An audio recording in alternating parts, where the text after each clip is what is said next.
Okay, howdy YouTube. So in this video, well, first off, I'm gonna do a Q&A, so go post your questions in the comments.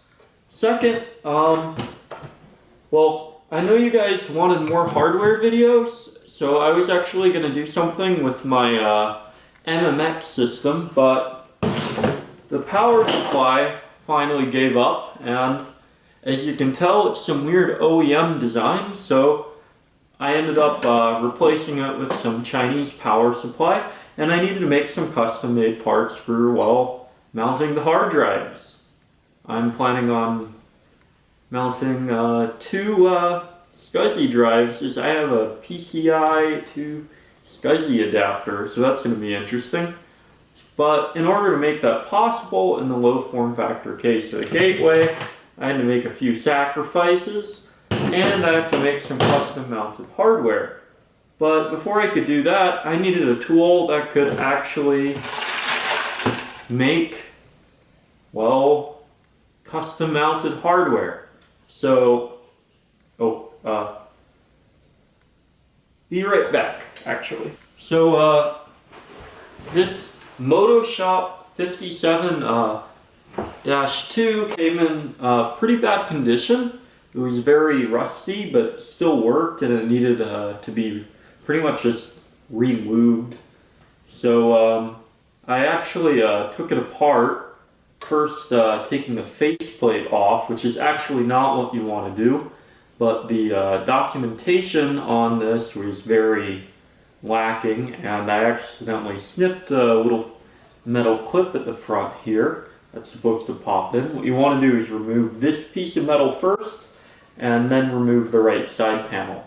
But it is a working machine now. I have not fixed the side that you attach a rotary disc to, but as you can see, I made a little trip nameplate, and well, I had to repaint the front of this, and before I could do that, I had to pretty much just sand it down.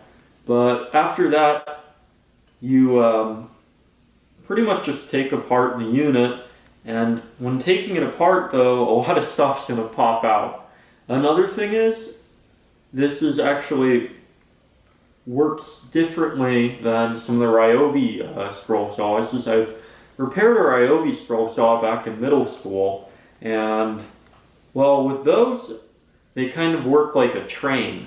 So if you ever see one of those old, like, steam trains, they have kind of a piston that goes out like this, and it turns the wheel.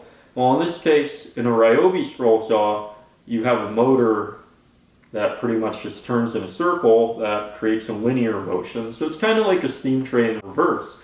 These work very differently. In fact, the inside of here, there is a solid metal plate.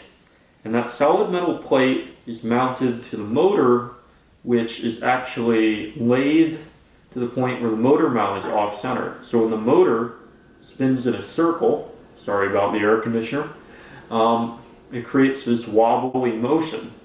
So after reattaching it, I used white lithium grease on the more, I guess, solid parts, because it looks like they didn't use machine oil. And then I just got 3-in-1 machine oil and used it for all the areas kind of attached to the motor. I also proceeded to blow out the motor with a can of compressed air. So after doing all that though, it actually runs very smooth, and I made a few initial cuts, and after I got it working, actually, one of my friends did something nice for me and actually made an adapter for my, I guess, camera stand. So now that I actually have a functional tripod, I might be able to do some better cuts. Okay, so if you actually do want to restore one of these old Dremels, or not Dremels, scroll saws, they're actually pretty nice machines. They're very well built. This one's probably older than me, and It's also very simple, but there isn't a lot of documentation on it, but you should probably be able to figure it out. Tips, I guess, remove this part first, not the side panel, even though you can remove the side panel first, but you will actually break a little piece of metal here and it won't look quite as nice when you put it back together. Another tip is, well, these use 3-inch blades, which are actually hard to find nowadays, but Ace Hardware carries those. So if you go down to an Ace Hardware store, you'll probably be able to find a 3-inch scroll saw blade. They're not really designed for cutting metal. They'll cut wood. I know they'll cut plexiglass, and I assume they'll cut plastic. I'm actually not planning on using wood as the material for the gateway build. I'm planning on using a plastic cutting board. So hopefully everything works out with that. And oh man, I forgot. If I'm doing tool reviews, I need to call this segment Trip Taylor's Tool Time and wear some plaid. I think I used to wear this a long time ago. I don't own a lot of plaid.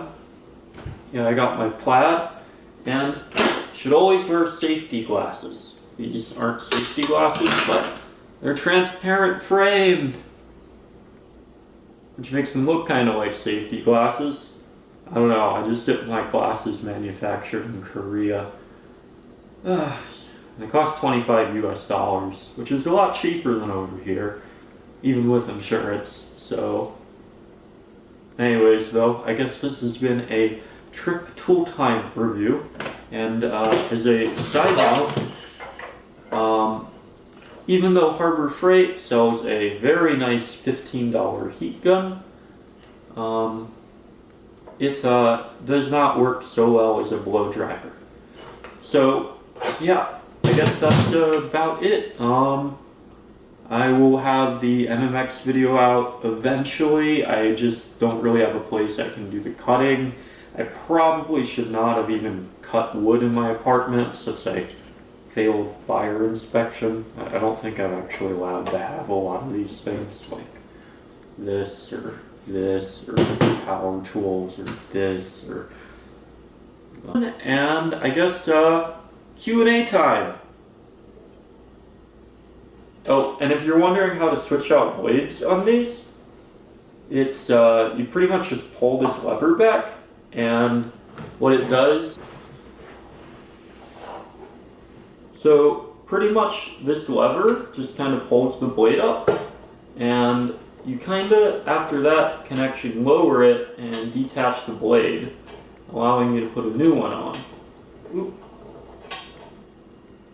And yeah, you just stick it back on here and then push up on that bar.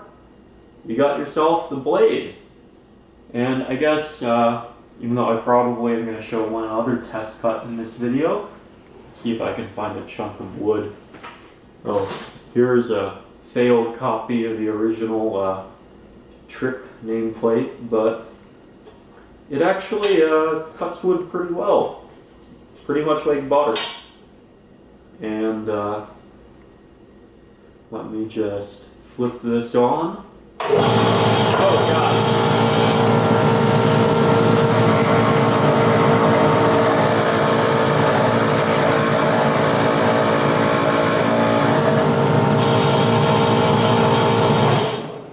Also, if you're wondering, this is actually a very safe tool. For example, you can even touch your finger on the blade, and you will not get cut. It's probably it's actually one of my favorite woodworking tools, but I haven't done woodworking in a long time. It's mainly, scroll saws are used for kind of like precision cuts, so you can make things like nameplates and stuff out of it.